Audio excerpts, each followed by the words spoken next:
Mahilig ba kayo kumain ng toge? Yan, favorite natin yan, di ba? Maraming luto. Toge, pwedeng gisado sa lumpia, toge, minsan sa mga parang noodles, di ba? Nilalagyan ng toge. Pero may benepisyo ba to o wala? Ano side effect pag araw-araw kakainin? Tsaka syempre, ang toge galing yan sa munggo. Mas maganda ba munggo na lang o yung pinaalsa na naging toge? Sasagutin natin lahat. Daming luto, oh. Yan, nagkakagutom. Lalagyan natin ng suka. So, kinakain to sa buong mundo. May mga vitamins, may minerals, may antioxidant din yan. At syempre, mataas sa fiber ang toge. So, bean sprouts, mababa sa calories. Ayan, no? 27 calories lang per cup. Di ba? Ang baba. Pero, ano ba to? Puro ba hangin lang ang laman? Siguro mahangin lang siya eh. Wala naman laman yung loob. Kaya, 27 calories.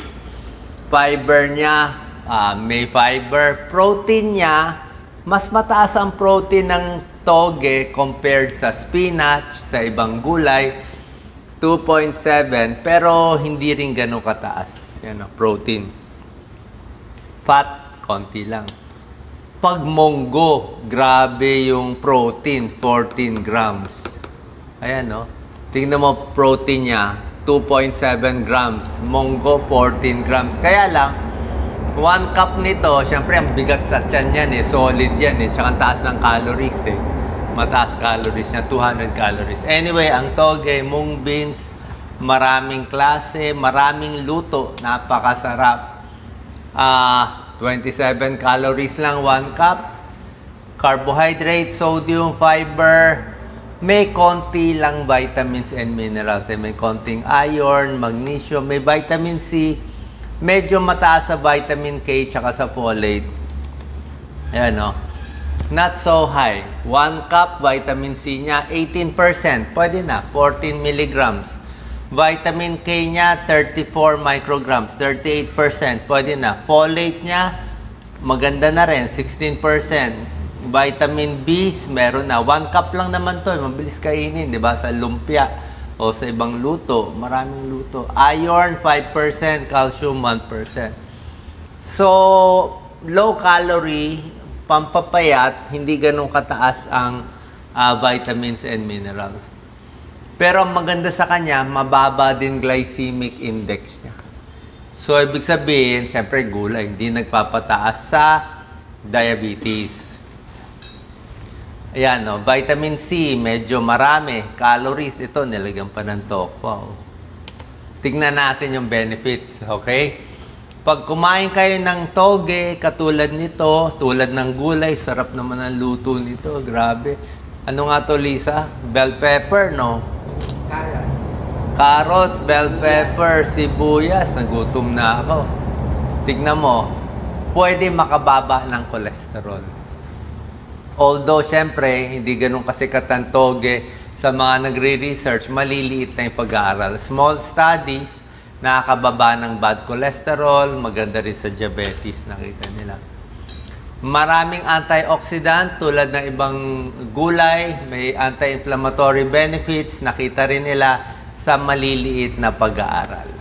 Okay? Pero more research needed kasi hindi nga siya sikat na gulay. Ang sikat, broccoli, kaya napag-aaral ang mga broccoli.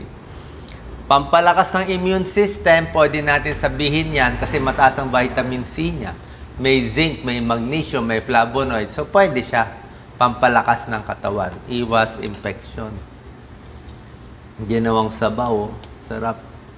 Pwede sa may diabetes. Mababa glycemic index niya, 25, parang gulay. Kahit marami kainin mo, hindi tataas. Ang problema lang dito, prito eh. Mantika na absorb nung balat ng lumpia. Yun lang ang problema. Pero, kung toge lang mismo, diabetes friendly, and pwedeng pampapayat. Kasi mahangin eh, mabubusog ka. Mabubusog ka, ayan, no? So, pag may diabetes, pwede kumain. Okay, wag lang masyado mamantika. Lagyan na lang ng tissue paper para Makuha yung mantika. Sa may sakit sa puso, sa high blood, okay din. Hindi siya nakakasama. Hindi siya nakaka-high blood, hindi siya nakakabara sa puso. Nakakatulong ba? Actually, neutral. Neutral lang. May potassium siya. Potassium, maganda sa puso, maganda sa blood pressure. Okay lang siya. Mas okay to sa puso kaysa sa mga karne-karne. Para sa buto, pwede rin. May vitamin K siya. Kailangan ng buto. May manganese, may zinc. Kailangan din ng buto.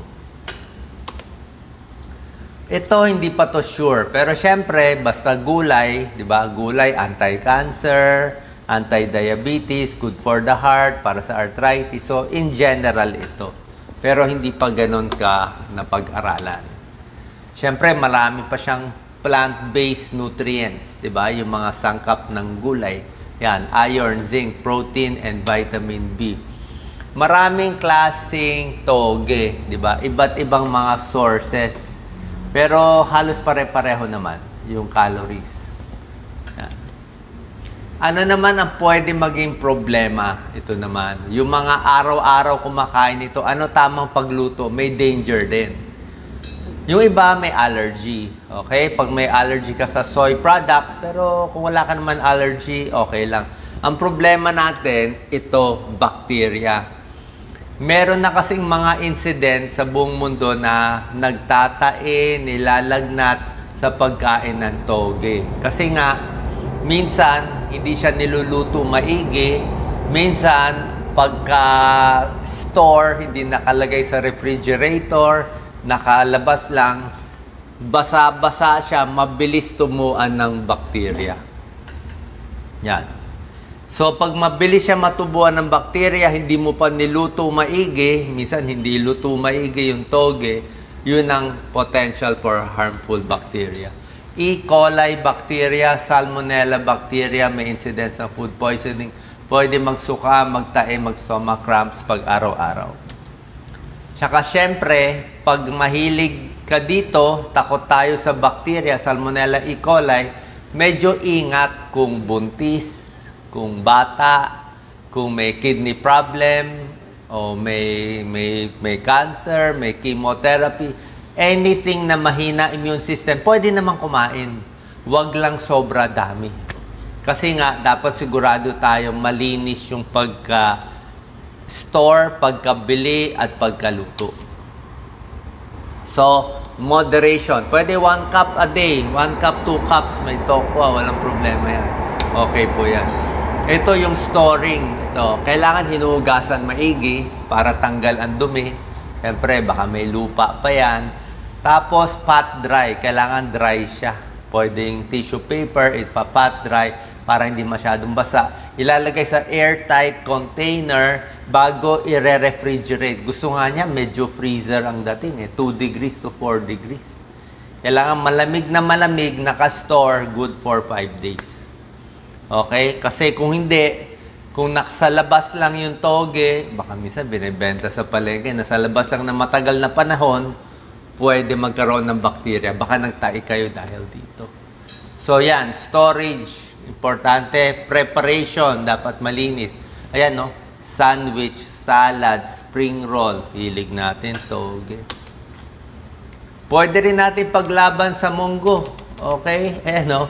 Munggo versus toge. Siyempre, panalo yung munggo. Pero, minsan sawa ka naman kung munggo lagi. So, pag munggo, mas solid, mas busog, mas high protein ang munggo, mas konti ang toge. Pero, mataas na yung protein ng toge compared sa ibang gulay.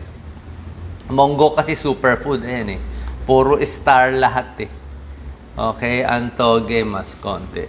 Pero, masarap, mahangin, nakakabusog, at pwede rin pampapayat. Okay, sana natutunan niyo po to sa tamang preparation at pagkain ng toge. Salamat po.